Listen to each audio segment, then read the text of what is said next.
Let us learn how to bisect a given angle. Bisecting an angle means dividing the given angle into two exactly equal parts. Now suppose you have been given an angle, say angle AOB, and you have to bisect it. That is, divide it into two equal parts. How can you do that? Well, even if we do not know the measure of the angle, there is a general method to divide any given angle into two equal parts. Let us see how we can do that. First, with O as the center and any suitable radius, we draw an arc to meet the two arms of the angle, that is arm OB at C and the other arm OA at D. Take any suitable radius on the compass. Now this radius need not necessarily be equal to the radius of first step, but it should be more than half the length of the line segment CD. That is, the radius should be greater than CD by 2.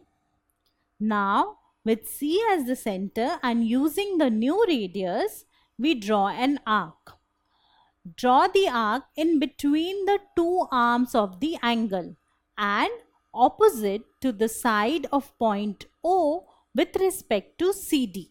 After drawing the arc from C without changing the radius, that is with the same radius and D as the center, draw another arc to meet the second arc at point E. Now join OE and extend it to form a ray.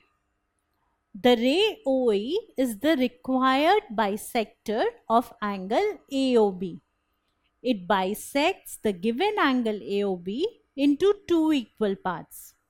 Now let us verify that. So using a protractor, we see that angle AOB is equal to 34 degree, angle EOB is equal to 17 degree, that is half of 34 degree, and angle AOE is also equal to 17 degree, which is also the half of 34 degree. So this is how you can bisect any given angle.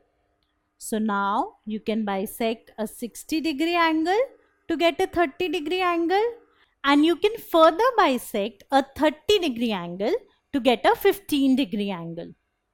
So we can construct a number of angles by using this construction of bisecting an angle. Now let us try another thing. Let us take any point on the ray OE, say point F. We know how to construct perpendicular from a given point not on a line. So we construct perpendiculars to OA and OB from point F. Now we measure the length of the perpendiculars from this point to the arms of the angle, that is OA and OB. We will see that the two distances are exactly equal. This verifies an important property of angle bisectors. That is, every point on the angle bisector is equidistant from the arms of the angle. So we are measuring the distance of a point from the arms of the angle, and we see that the distance of the point from both the arms of the angle is the same. So we can say that every point on the angle bisector is equidistant from the arms of the angle. This property is very useful later on in other constructions.